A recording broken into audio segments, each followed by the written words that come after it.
All right, so this is Riley Davison with Bravo Zulu Radio. Thank you for joining us. I really have a special honor tonight to have a gentleman that really experienced a difficult part of World War II and then lived to really honor America through all of his sacrifice in the meantime. Mr. Larry Yano, how are you, sir? Fine. All right. Well, so I'm very, very excited to be here at the Army Residence Center. And I'm glad to be here because this is a part of history that everybody forgets. So yes, sir. I'd like to keep telling the story. Well, that's awesome. So, and that's what we were talking about, is that I really believe that not enough of what happened in World War II. There's been the glorified movies and what have you, but the real, honest, the things that happen to the regular everyday people, those stories haven't been told enough. Yeah. Nobody talks about them. That's right. That's true. Yes. Okay, so where did you start life? Tell me about it. I was born in Los Angeles, California in 1940.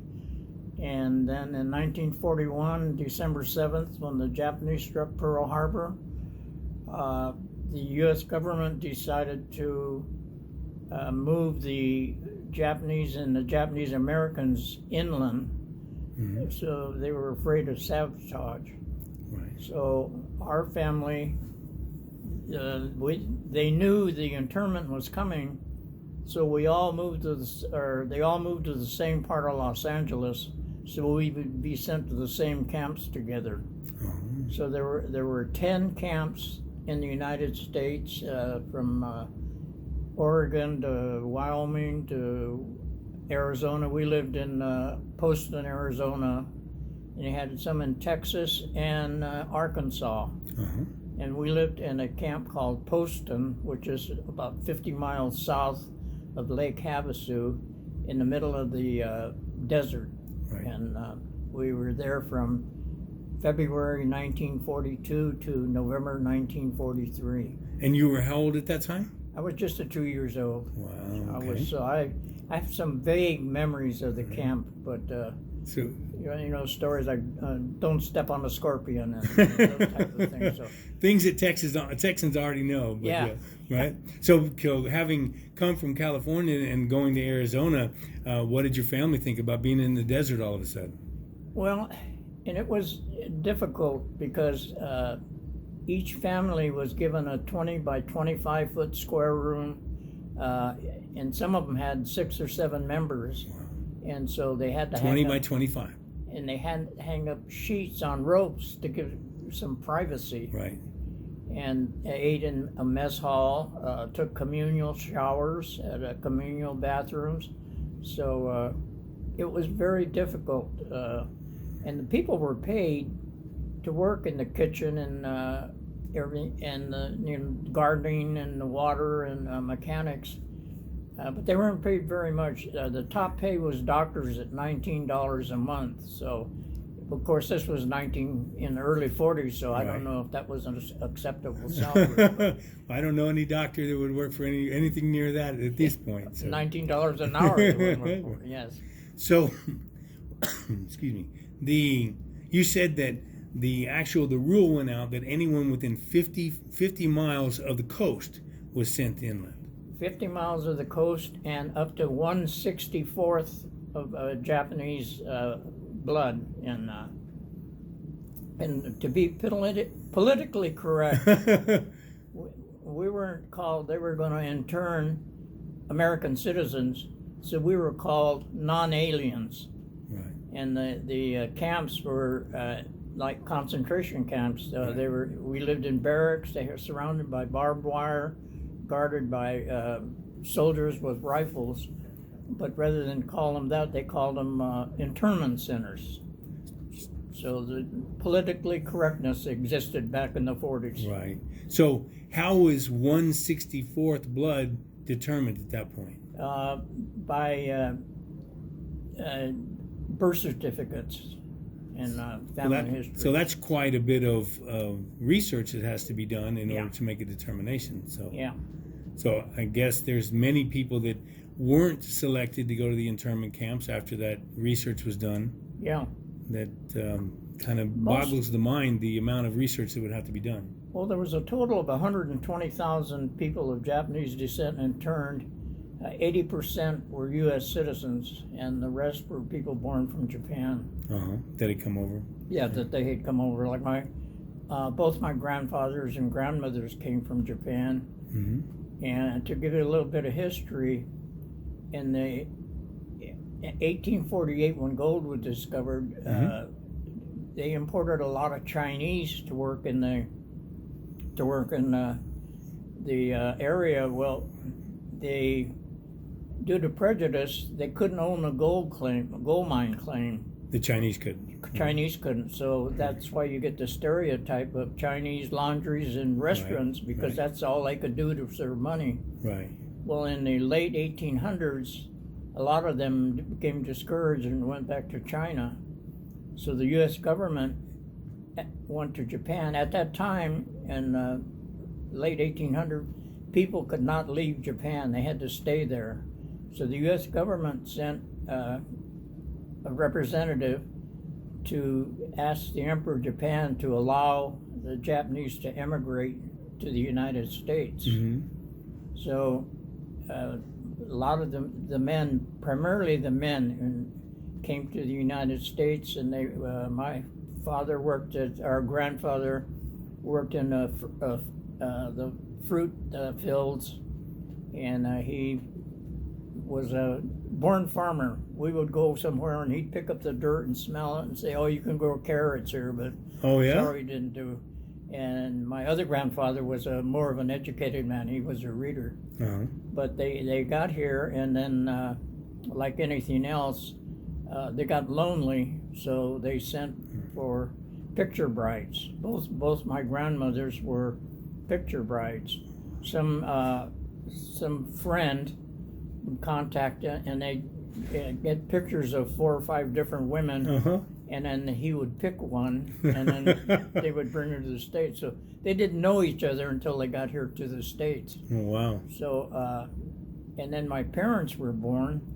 Both parents were born in California and raised, and they went to school. My father actually played football for UCLA in the late 1930s. And then parents, they got married, and my sister and I were born. And then the war broke out. So, like I said, they all moved to the same part of Los Angeles, so they would go to the same camps. Right. And there were a lot of people. The first thing the government did was freeze all bank accounts. People couldn't pay their mortgages, and then people in Terminal Island, California, were given 48 hours to sell their house, their car, get rid of their pets, and pick only what they could carry to the camps. Now, our family was a little bit better than that, but still, they didn't have a lot. You can only take what you could carry. Right. So you had to get rid of your car, your pets, and some people, their neighbors rented the house out and made the house payments. So when the people came back from the camps, they still own their house. However, most of them lost their houses because they couldn't pay for them. Right. And you said that 80% of these were American citizens. And then on the good side, there was a church.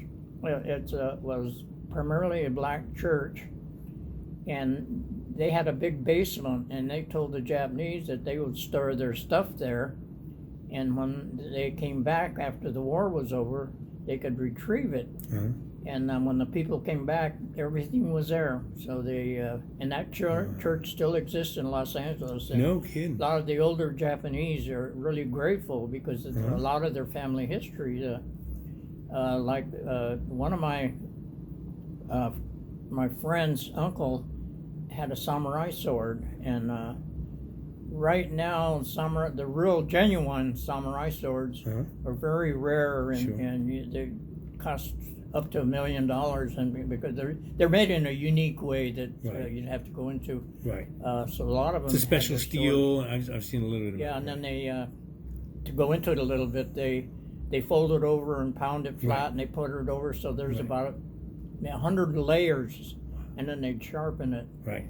And so a lot of people kept their swords because of this church. Uh-huh. However, What church was that? I don't remember the Okay. church. All right. It's in West Los Angeles. Uh-huh. I can tell you about what street it's on, but I don't know the name of the church. And when the internment was coming, the FBI went to everybody and rounded up all the weapons, the guns, knives, and swords and everything. So Right. a lot of those family heirlooms were lost. Wow.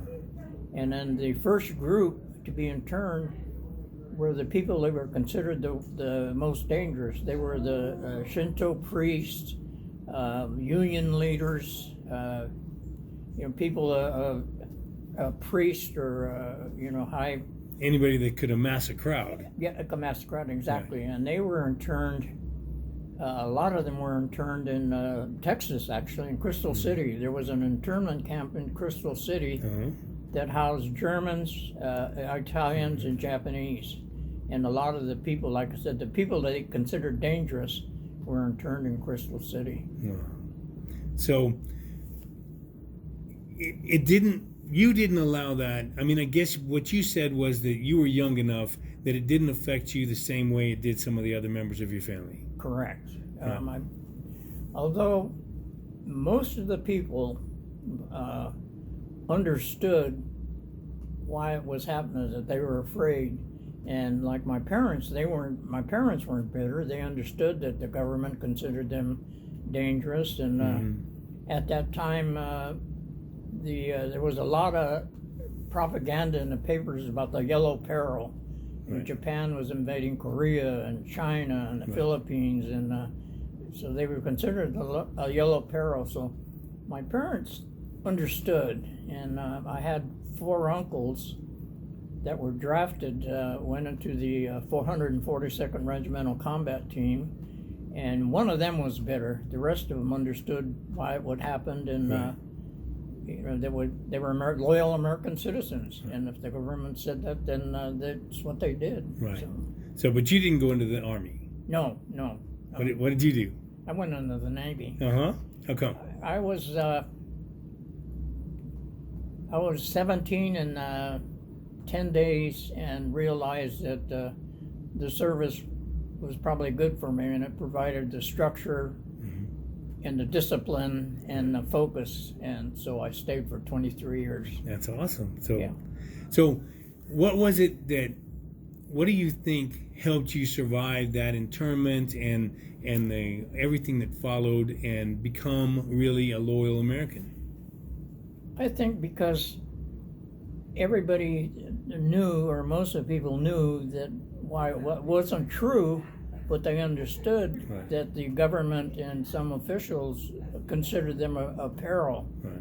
So, like my parents, they understood that it wasn't, it wouldn't because they didn't like him personally, or they didn't like people eating with chopsticks, but that they were considered a threat. Right. And so they didn't like it, but they understood why it happened. Well, it's one of those things that, as a result of war, nothing is good about war. We glorify it in the movies and what have you, but it's a time of great suffering for many people.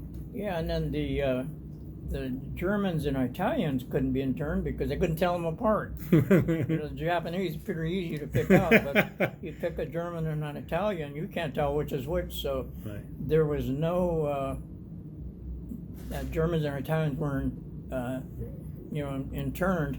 Right. And however, there was some sabotage, I believe, that was conducted by the Germans. In the state of California, or no, in the United States. I think more in the New York East Coast area. I think I've heard about a little bit of it, right? Yeah, I don't think there was any major things, but there were some. Well, I think there were some plans to do some major things. I've seen those, but they didn't really come to fruition, right? Yeah, the U-boats were German U-boats were off the coast. So. Yeah. So what an incredible experience to have gone through. Now, let me ask you a question. Did the American government, you've discussed quite a bit of loss with regard to what happened to the families, 120,000 Japanese that were sent to the internment camps, and some of the items that were lost and what have you. Did the American government ever compensate you? Yes, in 19 1985, the mid 80s, there was a bill passed through Congress that gave each person that was interned $20,000, in which an 85 for me was a lot of money. But I had an uncle that had a fishing boat that was worth $50,000 in 1941. And so the 20,000 didn't even, but for me it was a windfall. Right. Yeah. Right. What an incredible experience. So what would you tell young people growing up, and what do you think about when you look back at what you lived through? What lessons would you share with people? I think you have to look at your situation, and for the most part, you're going to have to learn to accept it. And how you accept it, whether you're angry or you understand what's happening, that will determine a good part of your personality, I think. Sure. Because some of the Japanese were really bitter, and they stayed bitter, and they were hard to live with. Right.